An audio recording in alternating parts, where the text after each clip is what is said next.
first, the assessment. When I first see a student, I see how they walk, how their feet are turned out, knees inward. Do they favor one side? Is their back rounded? Is their lower back arched more than normal? All of these will let me know how their run is going to be, how their strength is going to be, whether they're going to be a slow developer or already have inclination toward dynamic power. Then the moves of the assessment. There's 5 to 10 moves depending on face-to-face or online, age, etc. The first thing usually is pushing. The first thing we'll look at is a hollow body plank for core engagement and body awareness. Can you protract scapula, hold frame? If they can, then a single push-up. If they can do that, then a frog stand, and then a handstand. Then we look at pulling. Can they hang completely vertical? Is there good shoulder mobility? Can they do a pull-up? Can they do a muscle-up? Then is core and back. Sit down and see if you can do with flat hands on the ground. Lift your hips and bring your face to your knees in an L hip lift. And then lay down on your back. Can you lift your hips? Can you bridge? Can you kick over? Then legs. Can you do a J curl without weight and straight legs so that your hands touch the floor? Then middle split. How low? 90 degrees, 160 degrees, 180 degrees? If the person is healthy and strong, then we can look at a few skills. If they want to tumble and gain aerial awareness, we'll take a look at their cartwheels and round-offs and maybe take them through a front flip and back flip with our cheat code process. A lot of snowboarders and divers have gone through this. We might look at a flare or two if they want power moves, or we'll take a look at any other goals that they have. And what kind of goals do you have? Now, what separates the average from the super? This is precisely how to build yourself into a high-level athlete with powerful strength, skill, movement, and sustainability for life. The first thing I look for in building an athlete is posture and walking. I know exactly what issues we'll run into with these two things alone. When we do a consult at Pacific Rim Athletics, either face-to-face at the facility or online, these are the two things that jump out first. And then the assessment. I'll show you the assessment in this video, plus 3 high-priority moves to start developing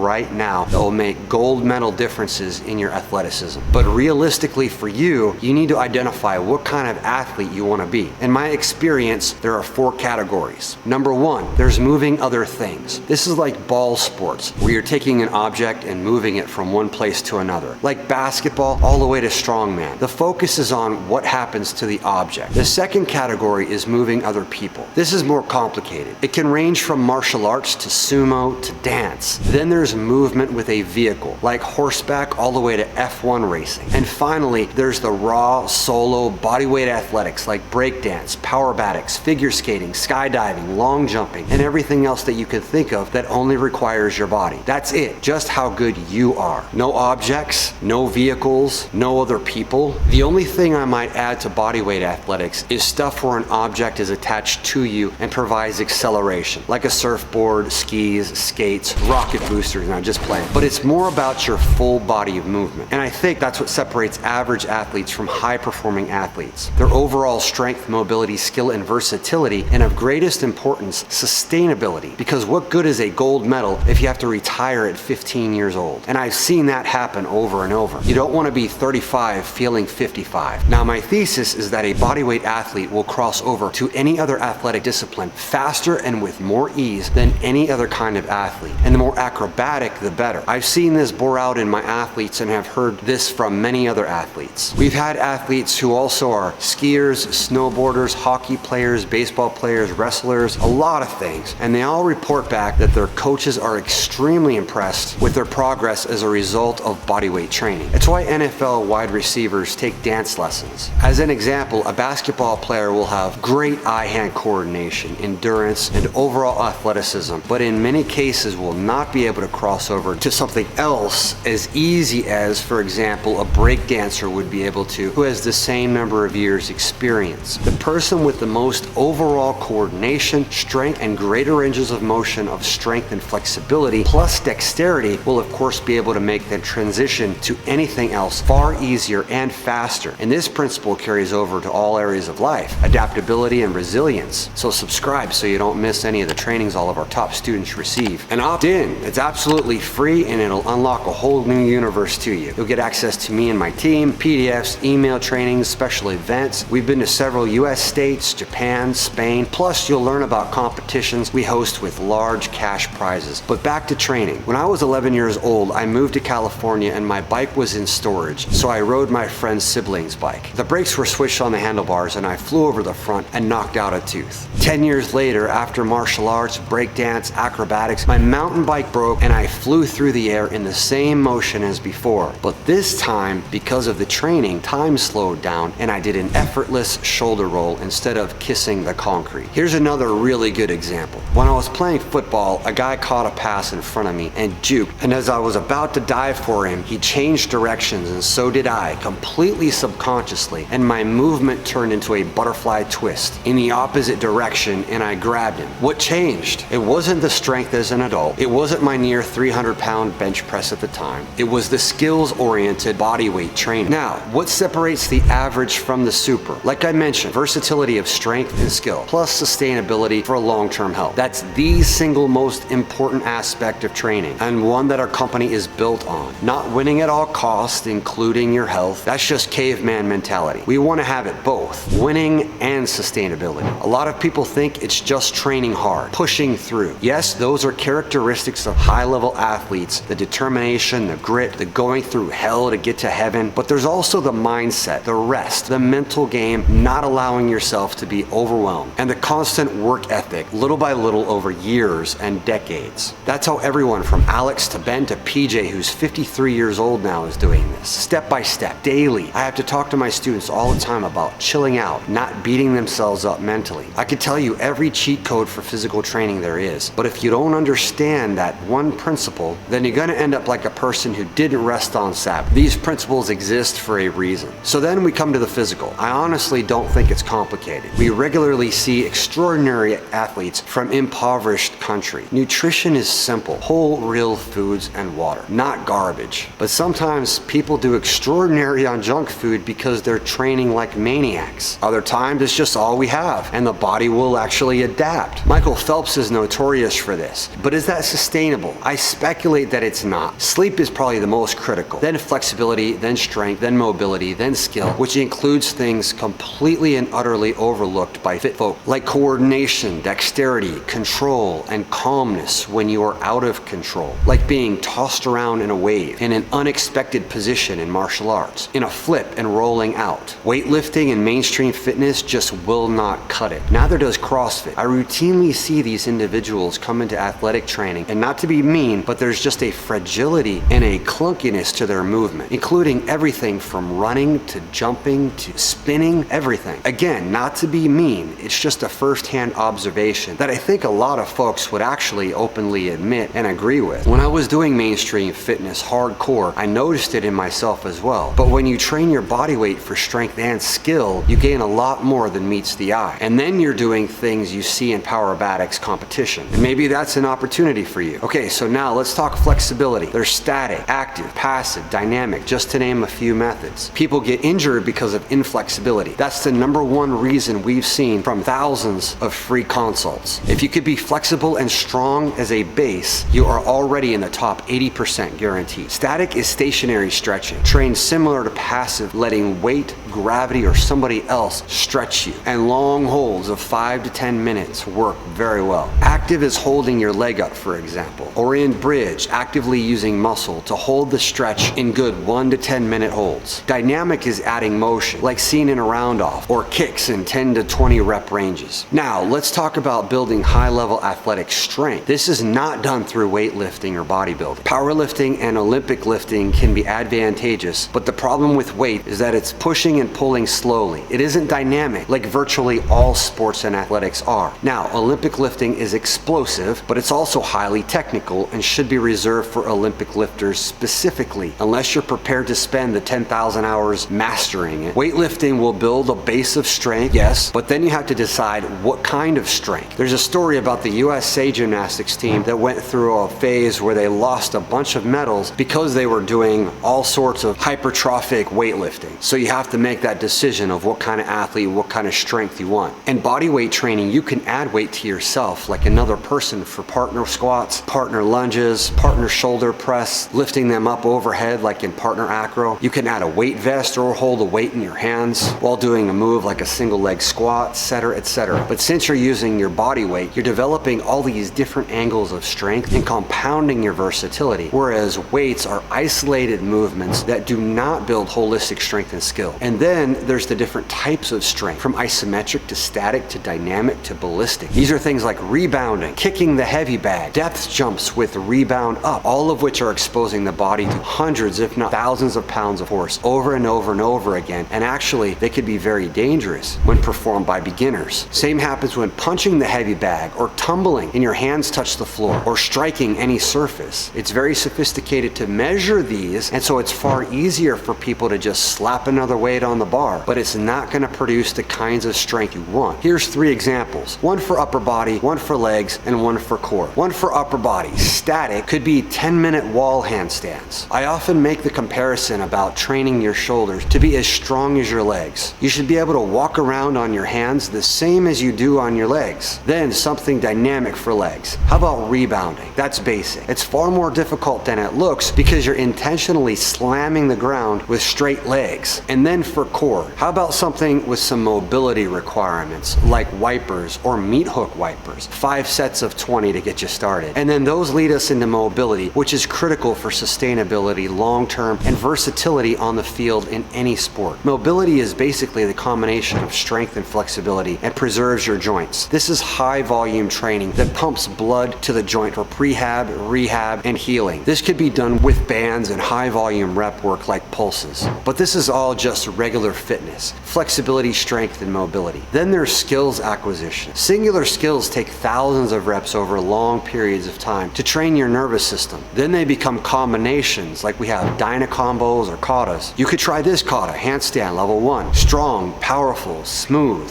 You might notice that you can run for long periods of time, but as soon as you do something that connects variation of skill, your heartbeat goes through the roof. This is what happens when you connect skills in any realm. And the more you do these repetitive patterns like katas or drilling any sport-specific combinations of skills, like in a figure skating routine or a basketball play or swimming strokes, you start to acquire more fluidity, coordination, dexterity, and something I didn't even discuss in this video, but creativity. Things completely and utterly overlooked in fat loss and muscle gain sectors of fitness, which have all but monopolized the entire industry. But if you start applying these principles presented in this video, I guarantee you that you will become a completely different athlete, and noticeably so in a matter of a short period of time. And if you want to become a world-class athlete, then train for one of our competitions to win a large cash prize. See you in the next video and in training soon.